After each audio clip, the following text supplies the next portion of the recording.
Hello everyone. In today's video, we're going to be flying the Beechcraft G58.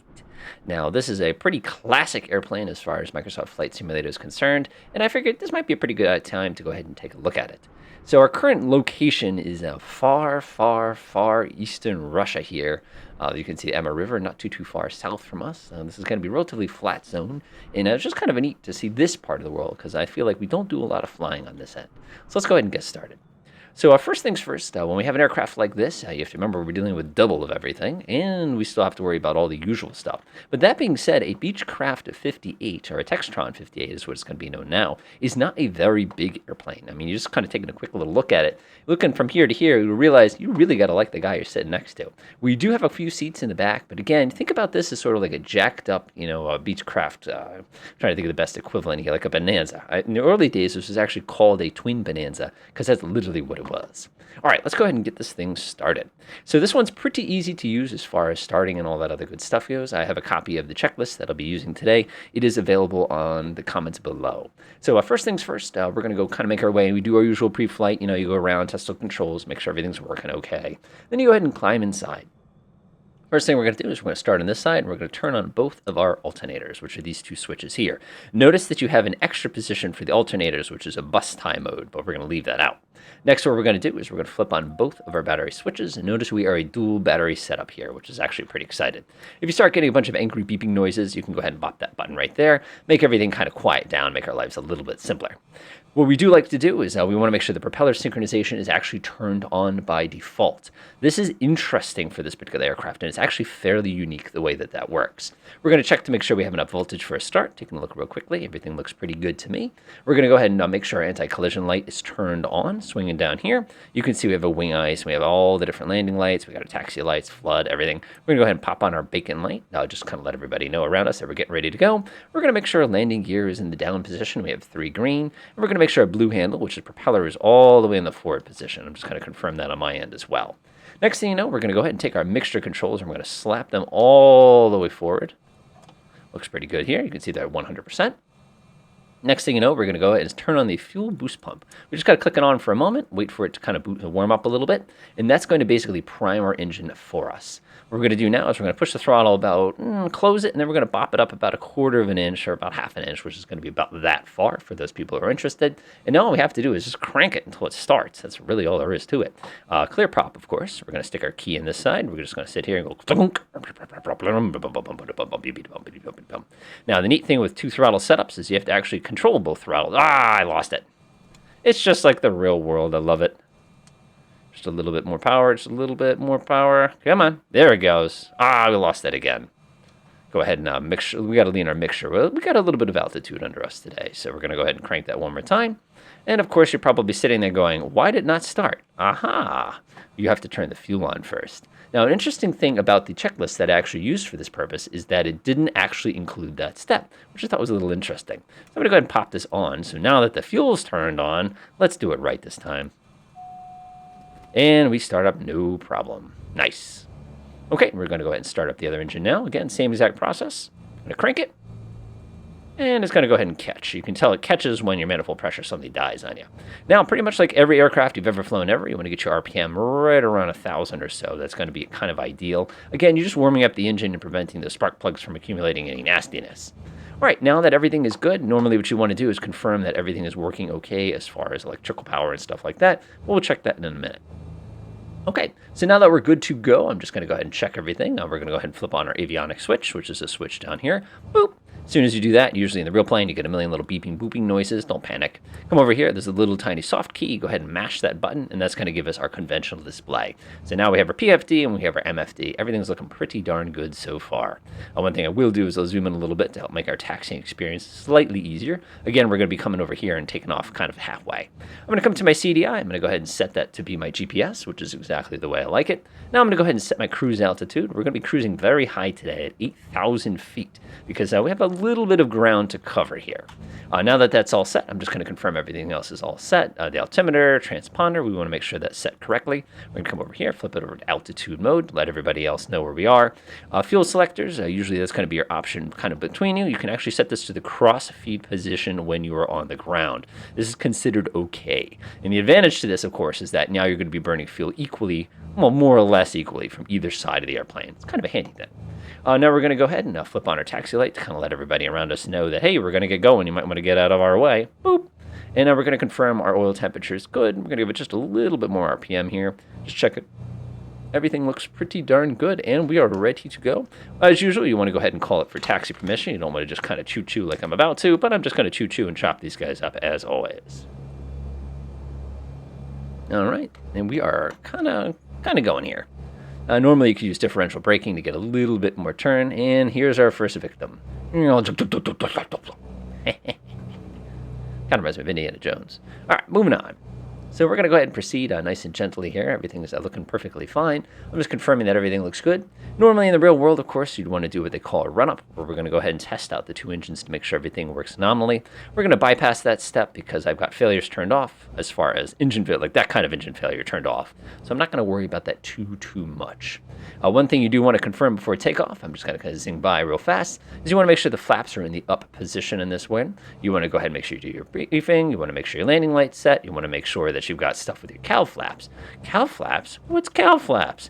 This aircraft has a pair of cowl flaps. Now what a cowl flap is basically this little platform underneath the engine that enables air to basically pass through it more smoothly. If you leave these closed, you will eventually overheat your aircraft. The reason I've got them closed right now is we have an external temperature of 4 degrees Fahrenheit, actually in the minus. So it's not terribly warm right now, so I'm not worried about overheating things, at least until I get this thing rolling. I'm going to hold my brakes there, gently go ahead and turn this around. Like I said, we're going to be doing a half field takeoff here. I don't need to go take up the entire field for this.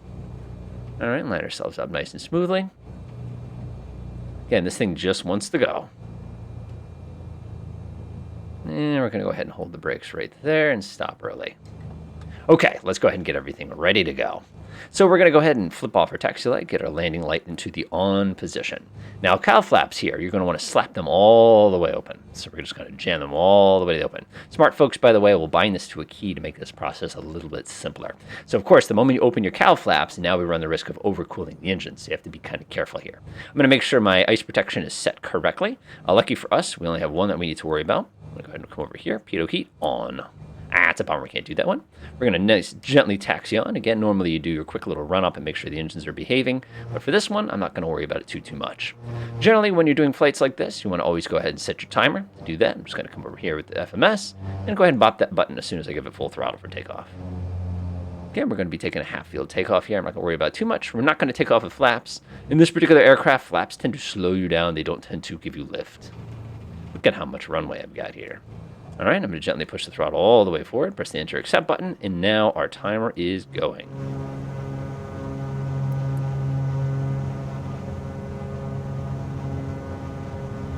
All right, you got to fight a little bit of a crosswind today. This is real world weather, in case you were curious. Lift the nose up when you get about 85 knots. Again, the plane will come off the ground when it is ready to come off the ground. Don't force it. Okay, looking pretty good. And that crosswind's actually fairly substantial today. Not bad at all. Now we've got a little bit of altitude underneath us. I'm going to go ahead and slap the landing gear up by pressing my landing gear retract button. And you can see we are doing 150 knots already. And we're not even gotten started with this aircraft. That just gives you an idea of the incredible performance this particular plane has. Again, if this could be a turboprop, it would be. All right, we're going to go ahead and take a nice gentle turn. And we're now going to go ahead and start proceeding to our initial course. Myself a little bit of nose up real quickly. And that's looking pretty good. We got the middle marker warning. Now what you want to do is you want to reduce the RPM down to 2,500 RPM for your climb purposes. We don't want to be leaving this thing at 2,700 at all times. There we go, 2,500 RPM. So that's going to get us a good combination of performance. It's going to reduce the noise, and you're also going to be conserving the engine a little tiny bit. I'm actually going to increase my bank angle a tiny bit here. Give myself a couple more notches of trim. And I'm going to go ahead and fitz with my zoom a little bit. I'm not thrilled with it yet. That looks pretty good. Yeah, it looks pretty good indeed. All right, we are on our way one more time. All right, I'm just going to study my cylinder head temperature. It's looking like it's pretty cold. My CH2, by the way, that's this one right here. You can see that it's not bad, but it's definitely on the cooler side. I'm actually going to increase this turn and make it even more aggressive because I know the way that this autopilot works. Go ahead and zoom that back out. And again, you're going to find it to be very, very responsive. One of my favorite things about this plane is even though we have those heavy engines on the wings, you can still jerk those controls around fairly aggressively. Line myself up nicely there, looking pretty good. Again, 7.5 degrees is usually the sweet spot for those of you who are trying to check that out. Climbing nicely. Man, does this thing have some serious power. Too bad we don't have the turbocharged version, otherwise we go really, really, really high. All right, we crossed 3,000 feet. I'm going to go ahead and adjust my mixture, which I've just done for you. And we're going to go ahead and take a nice gentle turn to the left here, and we're going to kind of proceed in that general direction. Generally, one thing that you will hear is people will say to use your fuel pumps during climb for this aircraft. You only really need them if it's hot outside. Again, you're trying to deal with that nasty, basically your fuel vapor building up inside your fuel lines. You don't have to worry about that when it's minus 11 degrees. So don't panic as far as that. All right, straighten ourselves out. I'm going to go ahead and arm the automatic pilot. I'm going to go switch on to nav mode. And I'm going to go pop on our... Oh, that's not in this version. It's all good. All right, a pretty good climb speed for this one is about 150 knots. You can do as slow as about 110 knots for those of you who like to do something a little bit different. Obviously, if you're going to climb at an angle that steep, things are going to start getting a little warm because, again, you're not going to have as much of that nice cooling air. But I'm seeing my cylinder head temperature is about half, so I'm going to go ahead and kind of gently close my cowl flaps a little bit here. Again, you don't want to over-close these things because otherwise things are just going to overheat on you. There we go. About 80% should be fine. I'll go ahead and snap these things back to their regular stanks. Again, generally on takeoff, you don't want to leave those in that position. But for today, I'm not worrying about it too much. And we're just going to go ahead and climb like the little rocket that we are. I'm going to go ahead and press the flick button. Boop. And I'll go ahead and go nose up, nose up, nose up. Actually, nose down, down, down. There we go. 160 knots is going to be way more than enough climb. And again, we're about 2,500 RPM here. We don't really need to use more than this until we start, having to do something like a crazy climb or something like that. We are on GPS mode, as you can see right here. And now we're going to appreciate the Amur River as we kind of climb upwards here. Again, we are in the far, far, far east. I would not want to know how difficult it would be to try to get a package out this far. Now, you're probably wondering why our aircraft is traveling straight rather than turning like it shows on the chart. That's because we have to fly over this waypoint before we'll actually activate this next one, which is what you can see here. All right, popping around, nice gentle turn here. Squeeze out those last bit of acceleration here. Oh, I didn't want that much. Beautiful. Nice.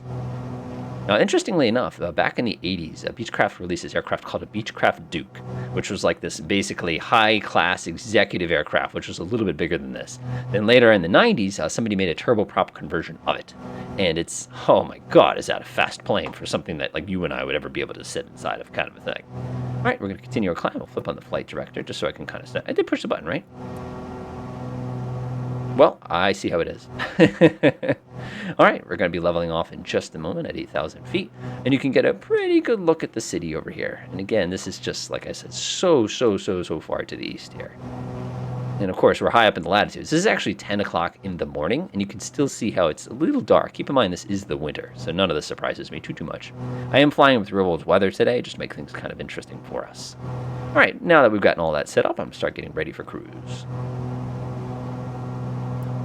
I'm going to go ahead and set up let's do my wind here. I'm option 3 kind of a guy. You can see we have a bit of a headwind today, but nothing too scary. I'm not going to play with it. You can mess with this all you want if you want to. Again, now I've got kind of like the airliner thing going on, but I'm not going to mess with that at all. Go ahead and back up all the way here. I'm going to kind of study my chart. I'm going to zoom out a bit so you can see our trip today. Again, there's nothing too complicated as far as a trip. You can see we're doing uniform hotel, hotel, hotel, to uniform Bravo, India, India. Go ahead and zoom in a little bit more. Okay, so now what I'm going to do is I'm going to go ahead and accelerate time till we get to our top of our climb in order to, kind of get to the fun part. Of course, before I do that, we should probably go ahead and take a look at our cruise settings, right? So to do cruise in this aircraft is pretty straightforward. Ideally, you're trying to get your gallons per hour right around about 13 or 14. You can see right now we're chilling. That's about 16. So we're basically still at full power here. But you'll notice, because we're not turbocharged, that we're still hovering here at about 21 inches of mercury. Believe it or not, we are high enough where we can leave the throttle all the way forward and still safely cruise. But what we do want to do is go ahead and adjust our cowl flaps up. So I'm seeing that we're still pretty warm. I'm going to drop these all the way to 50. looks pretty good to me. And I'm going to go ahead and back the red handle back just a teeny tiny bit here. And we're looking for a sudden increase in RPM. Will tell us we're in the right position. The safe and quick way to do this, by the way, is if you have a button on your keyboard bound to the auto mixture button, I highly recommend doing that rather than try to feel this out, especially since we don't have an EGT gauge, which is kind of a bummer here. All right, we'll see you at top of descent. All right, we're just hitting our top of descent. Time to start getting this thing on its way down. So first things first, during descent, keep in mind that the engine itself is going to be running a bit cooler because of the fact you're not going to be being as aggressive with the throttle with it. So we want to make sure those cowl flaps are closed significantly so that, again, we don't overheat anything. So the first thing I'm going to do is I'm just going to come down here. I'm just going to slap these all the way to the closed position. You can already see it's pretty darn cold outside. Next, what I'm going to do is I'm going to very, very gently reduce my throttle just a tiny bit. You don't have to do it a lot. Now what I'm going to do is go ahead and set up my descent altitude. We want 1,000 feet. I'm going to go ahead and press the flight level change button. And I'm going to go ahead and nose up to about 185, which is going to be a fairly aggressive descent here. Of course, I already forgot to shut the landing lights off. Sigh. That should have been something I did. I didn't use my strobe light because I felt I didn't need to because of the fact that we're not dealing with, again, it's not nighttime, so I don't have to worry about visibility too much. Although, like I would usually say, it's not a bad idea to flip that on. All right, let's go ahead and start our gentle descent downwards. Now, I'm noticing I'm not getting a lot of descent speed here, so I'm actually going to back the throttle up even more. I'm going to go ahead and put the mixture control in a little bit as well. Again, we can control our descent rate and flight level change mode just by tweaking the throttle. I'm going to pull it back just a teeny tiny bit more. And I'm looking for about 1,000 feet per minute because it's going to take us about 7 minutes to get down to our desired altitude. Zoom in a little teeny tiny bit here. All right, looking pretty good. Now, this is kind of interesting because during our approach here, basically what we're going to have to do is we're going to have to cross midfield, come around, and then land conventionally. So I'm actually going to call up real quickly here. Uniform Bravo India, India, India. Notice I have no ATIS. That's actually difficult. Fortunately for us, we do know that the wind is coming out of the west, more or less. So when we do get there, we'll go ahead and do that kind of an approach. All right, still about 900 feet per minute. So I'm going to back the throttle a little tiny bit more. Now, a few of you are going, why don't you just use vertical speed mode? Absolutely. It's highly recommended. It's a very efficient mode. Feel free to use it. I'm just going to do the mode that I'm comfortable with based on traditional instrument flying for me. Everybody, again, if it gets you down on the ground safely, it doesn't matter as long as you're not breaking any laws, kind of a thing. All right, I'm going to go ahead and kind of just continue our gentle descent. Our airport target, I don't know if we can see it from here, but it's going to be right about basically in there. Just kind of looking out my window here. Ooh, boy. Now, this is a place where everybody's doing real-world spin tires. Looking out real quick, take a quick look out the front. Everything looks pretty good. Everything looks pretty good. Everything looks amazing. Awesome. I love it. It's looking about 900 feet per minute. I'm going to back the throttle up a teeny tiny bit more. Keep an eye on your cylinder head temperatures on descent, by the way. Remember, you're not running the engine nearly as hard as you were earlier. All right, let's go ahead and speed up time a little bit here to continue our descent. I'm going to go pass by a beer bow here. And it's basically going to allow us to basically cruise right over the top of the runway. Take a left and a left, get us 100 knots approach speed, and kind of come spin right around the corner there. All right, looks pretty good. We're actually landing at an Air Force base today. So if you're wondering why it didn't have ATIS, I bet you I can tell you why. All right, zoom in just a teeny tiny bit more. All right.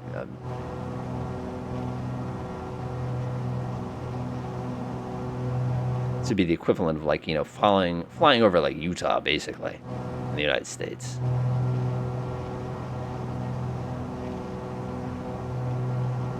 Alrighty, so now we're going to go ahead and take our gentle little turn here. Very large factory town, by the way, on this side of things. I'm going to come spinning around here. Of course, since we're landing at the Air Force Base, I think you can guess what the Air Force Base's purpose was. And come spinning around. Our altitude's looking very, very good at this particular point. It should not be difficult to find what we're looking for. Keep in mind, this would have been years and years and years and years and years after, the collapse of the Soviet Union. So depending on where you are, some of this infrastructure will be in amazing shape. Some of it will be garbage. All right, about 2,000 feet to go.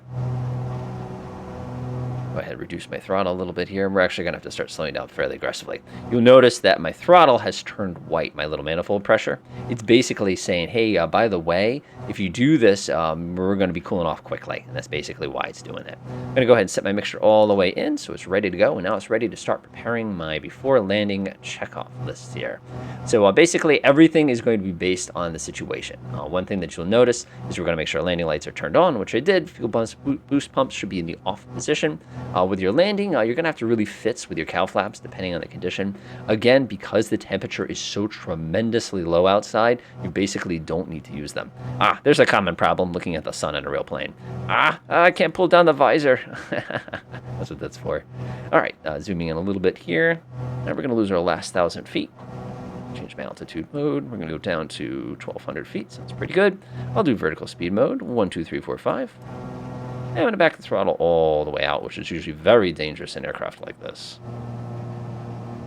Again, these old picky piston engines, it's no fun at all. Modern ones, of course, all have FADEC and stuff like that and automatic cooling. I think you can see where we're going pretty clearly at this point. All right, once we stabilize out a little bit, I'm actually going to put on heading hold mode, and I'm going to use that in order to get me across the middle of the runway here. Again, notice I have not touched that blue handle yet. I'll be setting that once I get a little bit closer to the ground. All right, looking good, looking good. Everything is just checking. Man, is it cold outside. Cylinder head temperature is staying perfectly nominal, so I'm not worried about it at all. All right, we're trying to get ourselves to about 120 knots. That's going to be a pretty safe speed for this. I'm actually going to start bringing the power back in a little bit here. Again, aircraft like this have just a tremendous cruise speed for their size. All right, looking pretty good. Check my G1000 or G3000 here. G1000. And yeah, it's basically going to be straight ahead. We'll go ahead and see you at the cross midfield. Okay, we're just about ready to cross the midfield of this airport. Again, not the world's biggest airport, as you can see. Remember, this is supposed to be a military airport. This is not a civil airport. One thing I will do is I'm kind of sitting here comfortably, so I'm going to go ahead and bop the heading button, switch to heading mode, and that's just going to go ahead and let us kind of pass over the center. So as you can see, this is kind of the old style. This definitely be an interceptor base. Basically, you have all your interceptors ready to roll. They just scoot along and off they go, kind of a thing like that. Not really a lot to it as far as performance goes. Our lucky runway today is going to be that one, that nice and unnumbered business there. We could try to use that slightly smaller one there, but we're going to keep it simple today. Okay, so let's go ahead and get ready for landing. I'm going to go ahead and set my cow flaps at about 50%. Again, it depends on how cold it is outside.